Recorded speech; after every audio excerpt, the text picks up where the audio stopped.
Because he always delivered, Malone was one of the most unstoppable power forwards of all time. Over a career that spanned nearly 2 decades, he amassed incredible statistics, won 2 MVP awards, and led the Utah Jazz to multiple deep playoff runs. However, despite his numerous accolades, one thing eluded him: a championship ring. This is the story of how Karl Malone became one of the greatest players to never win an NBA title. The early years, a star in the making. Karl Malone was born in Summerfield, Louisiana, and grew up in a rural environment that shaped his work ethic from a young age. Raised in a large family, he learned the value of discipline, perseverance, and hard work, often helping with chores and responsibilities that required physical strength. These early experiences played a crucial role in developing the relentless mentality that would define his basketball career. Malone attended Louisiana Tech University, where he quickly established himself as a dominant force. Although he was not heavily recruited out of high school, his time at Louisiana Tech saw him develop into one of the most promising big men in college basketball. His ability to control the paint, combined with his athleticism and high motor,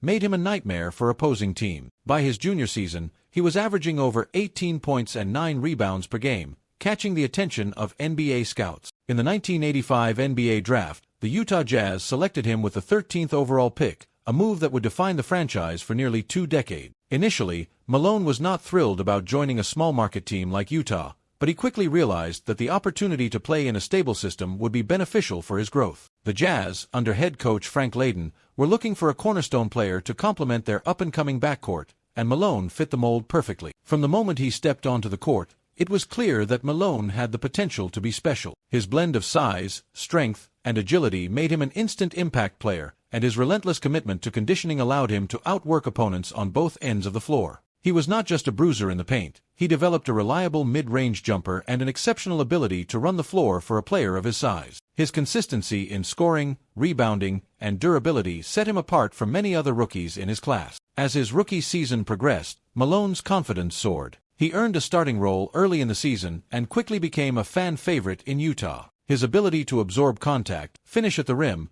and play with unmatched intensity earned him respect across the league. By the end of his first season, he was averaging 14.9 points and 8.9 rebounds per game, foreshadowing what would become one of the greatest careers in NBA history. Malone's rapid improvement and dedication to the game laid the foundation for what would become an iconic career. His partnership with the Utah Jazz and his relentless pursuit of greatness would soon elevate him to superstardom, making him one of the most recognizable and dominant power forwards in NBA history. Building a legacy with John Stockton. The turning point in Malone's career came when he teamed up with John Stockton, one of the greatest point guards in NBA history. Stockton and Malone formed one of the most iconic duos the game has ever seen. Their bread-and-butter play, the pick and roll, became virtually unstoppable, with Stockton's pinpoint passing and Malone's finishing ability making them a nightmare for opposing defenses. Together, they transformed the Jazz into a perennial playoff contender and one of the most consistent teams of the late 1980s and 1990s. Stockton's ability to read defenses, control the tempo,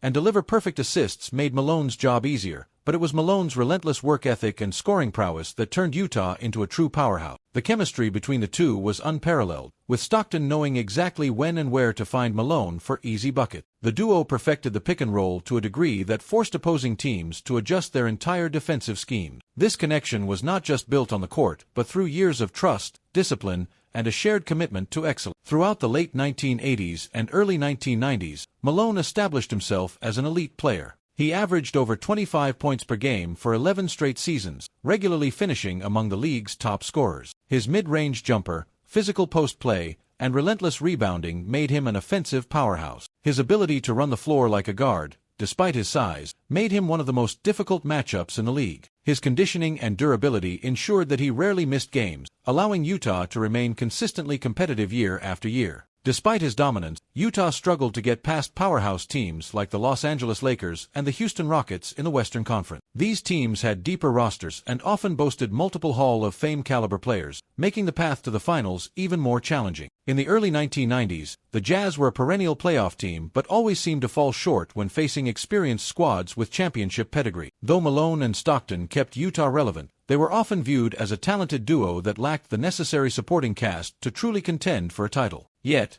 Malone never wavered in his pursuit of a championship. Each year, he returned stronger, refining his game and working on every aspect of his craft. Whether it was improving his footwork in the post, extending his shooting range, or becoming an even better rebounder, Malone constantly evolved. He also became a vocal leader, setting the tone for the team with his relentless intensity and unyielding desire to win. While the road to a championship was filled with obstacles, Malone's partnership with Stockton kept the Jazz in the conversation as one of the most formidable teams in the league. The MVP years and the quest for a championship. Malone's best individual seasons came in the late 1990s, when he won NBA MVP awards in 1997 and 1999. He was the focal point of a Jazz team that had finally broken through to the NBA Finals in 1997, where they faced Michael Jordan and the Chicago Bulls. This was Malone's best shot at a championship. The 1997 NBA Finals were fiercely contested, with Malone and Stockton going toe-to-toe with Jordan and Scottie Pippen. However,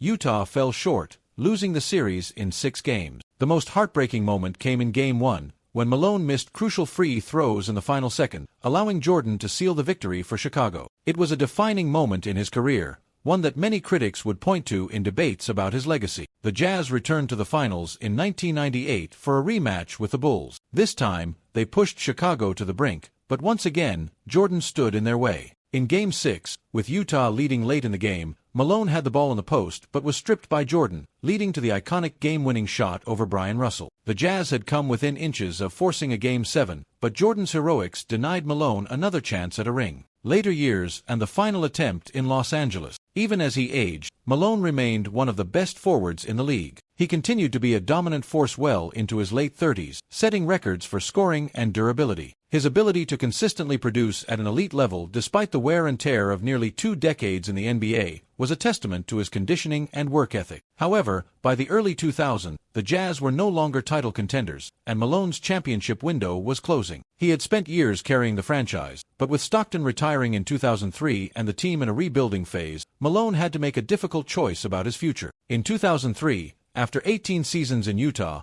Malone made the difficult decision to leave the Jazz and sign with the Los Angeles Lakers. At age 40, he joined a stacked Lakers team featuring Shaquille O'Neal, Kobe Bryant, and Gary Payton. This was supposed to be his final chance to win a championship, and the move was seen as a calculated effort to cap off his legendary career with a long-coveted ring. His presence on the Lakers provided veteran leadership and added depth to an already formidable roster. The Lakers had a dominant regular season, finishing with a 56-26 record. Malone played a crucial role, embracing a reduced scoring role while contributing as a defensive presence and a steadying force in the locker room. His leadership was invaluable in guiding a team that was often plagued by internal conflicts, particularly the growing tension between Shaq and Kobe. Despite his age, he was still capable of making a major impact, averaging 13.2 points, 8.7 rebounds, and 3.9 assists per game, proving he was more than just a role player on a star-studded roster. However, misfortune struck in the playoffs. Malone suffered a knee injury in the Western Conference Finals against the Minnesota Timberwolves, severely limiting his effectiveness. Though he pushed through the pain and played in the NBA Finals, he was a shadow of his former self. The Lakers faced the Detroit Pistons, a defensive juggernaut that played with relentless energy and teamwork. Without a fully healthy Malone, the Lakers struggled to counter Detroit's stifling defense. The Pistons controlled the tempo,